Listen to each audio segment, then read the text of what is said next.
So the next one we'll take a look at is going to be the trigger brush. So the trigger brush is basically just a simple way. It's like any other of the other ones in that it has a trigger event brush, but eventually we'll be designing it so that it has more and more features to be very specific towards triggering everything. One of the current ones, this was just a temporary one, but I believe it still works. It'll change players' gravity, so that if you walk through it, you can specifically say whether gravity is up, down, left, or right.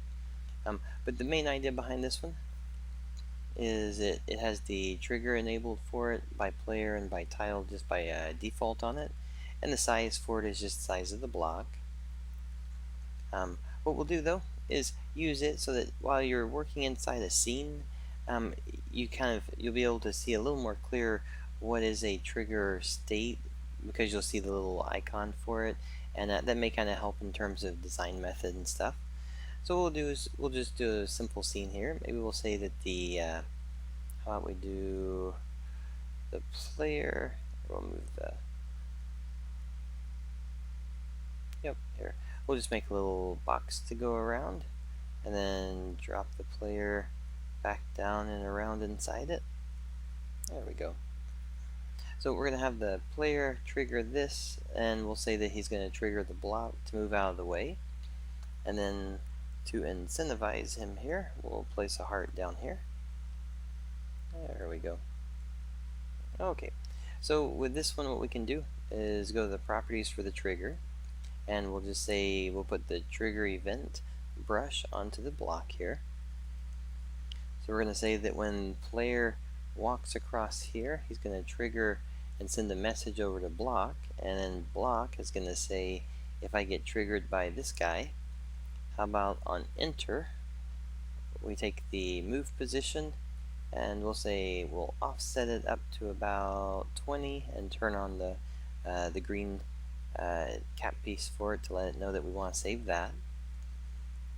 Alright, now if this is all we do to it, if we go back out and we play, I'll just kind of show you on this part right here. You can do it two ways.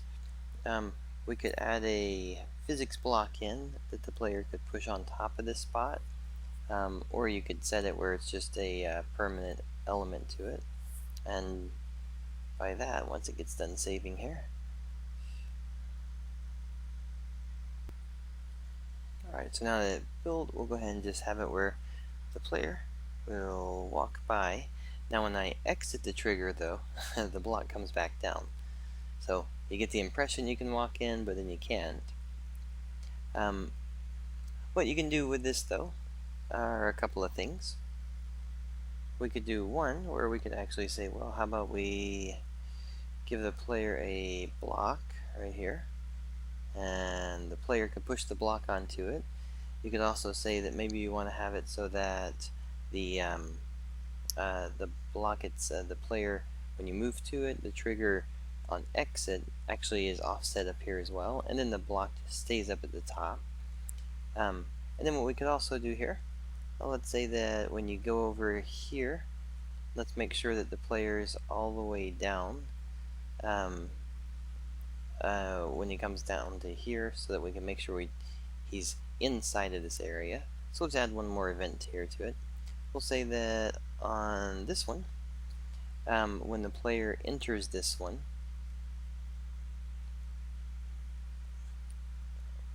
we'll tell the object that when it gets entered, how about we say we're going to turn off the collider for the physics so that it falls through the floor.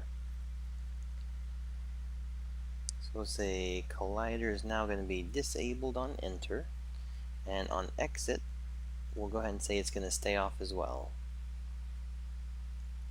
Alright, and then if it falls off, what that should mean is, let's move the trigger over off of it here. There we go. What that should mean is that once the physics object is off of the other trigger, then the block that was keeping the door was keeping open, that he was keeping the door open, is actually going to be back down. So we might jump over here and see this and know, oh, okay, it's there.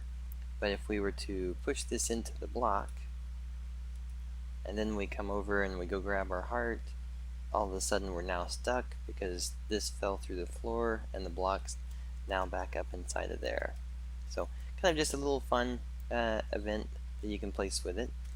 At the moment, the trigger event, I believe, is working pretty well with single trigger event brushes on the other ones.